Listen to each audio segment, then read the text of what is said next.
David Guilherme, bonjour. Vous êtes représentant des jeunes du MODEM. Tout à fait, oui, bonjour. Alors, il y a une manifestation d'importance dans plusieurs territoires français. Il y en a une en Bretagne, donc à Quimper, samedi prochain, le 31 mars. Quelle est la position du MODEM concernant les langues régionales ?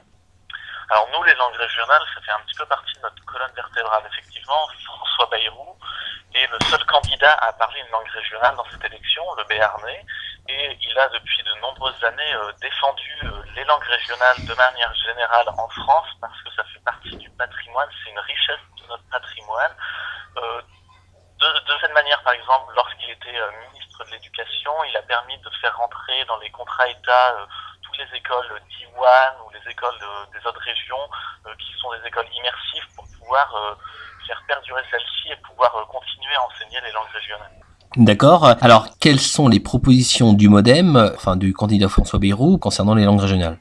Alors, concernant les langues régionales, nous proposons tout d'abord de ratifier enfin la charte européenne des langues minoritaires et régionales, donc qui est une charte qui a déjà été signée par la France, mais dont la ratification s'est arrêtée en 1999.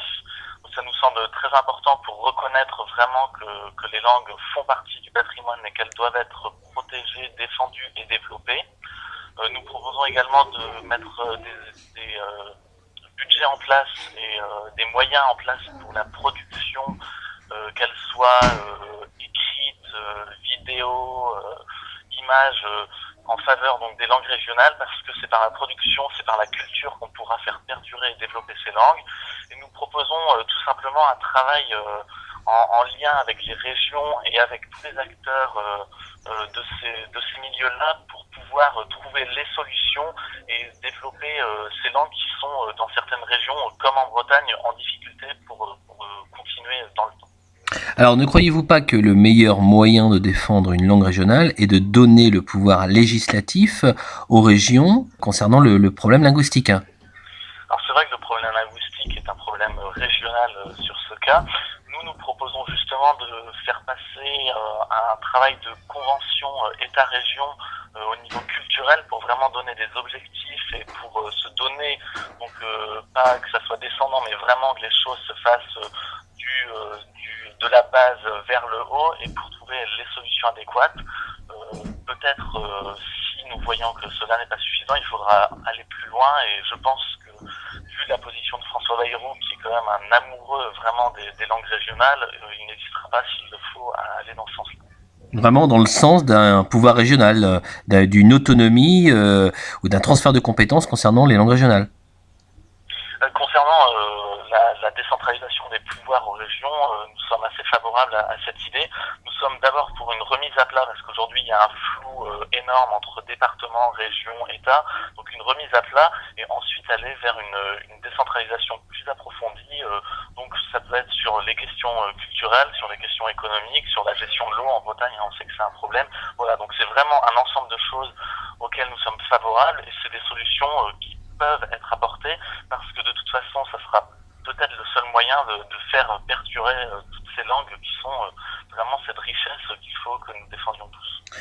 Alors, en Bretagne notamment, vous co-gérez un certain nombre de villes, vous êtes présent dans les majorités d'un certain nombre de villes, notamment une ville assez importante qui est Saint-Brieuc. Le maire Bruno Joncourt ne passe pas pourtant pour un ardent défenseur du breton et du gallo dans sa ville. Alors c'est toujours la difficulté, c'est qu'il y a des individualités, que ce soit dans tous les mouvements politiques. On a Bruno Joncourt avec qui on essaye de faire un travail qui pour l'instant n'a peut-être pas encore compris l'intérêt que pouvait avoir une langue régionale, mais c'est un travail qui se fait dans la durée. Et à côté de ça, on a d'autres personnalités comme Isabelle Lebal qui a quand même été à l'origine de la signature de la charte Yada Brezonec par Quimper et qui a eu une action au niveau des langues très importante sur la ville et qui aujourd'hui encore porte ses fruits dans la région de Cornouailles. Parce qu'il y a aussi d'autres personnes qui sont assez favorables aux langues régionales, je pense notamment à Rennes, où certains membres du MODEM étaient aussi assez favorables aux langues régionales. La question des langues régionales et la question d'un pouvoir politique en Bretagne, est-ce que c'est pas une ligne de fracture au sein du MODEM en Bretagne ?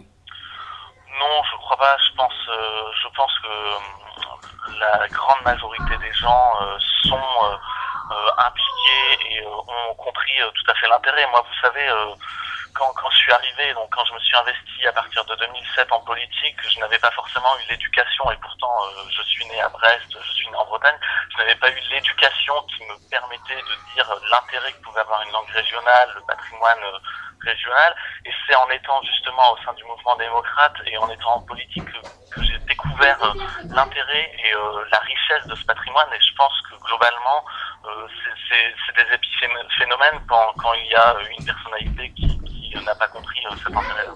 Est-ce que le MODEM sera présent lors de la manifestation de Quimper samedi ? Oui, alors nous avons fait une invitation à tous les volontaires, tous les sympathisants de la campagne de François Bayrou. Nous serons présents lors du débat le samedi matin pour expliquer les positions de François Bayrou et surtout montrer l'intérêt que nous portons aux langues régionales. Et nous participerons également au cortège pendant l'après-midi et aux différentes animations de la journée. D'accord. Une dernière question, si François Bayrou n'est pas au deuxième tour, est-ce qu'il appellera à voter automatiquement pour Nicolas Sarkozy ? Je pense que rien n'est joué là-dessus. Je pense que même la situation actuelle fait que François Bayrou hésite peut-être à dire qu'il votera pour quelqu'un.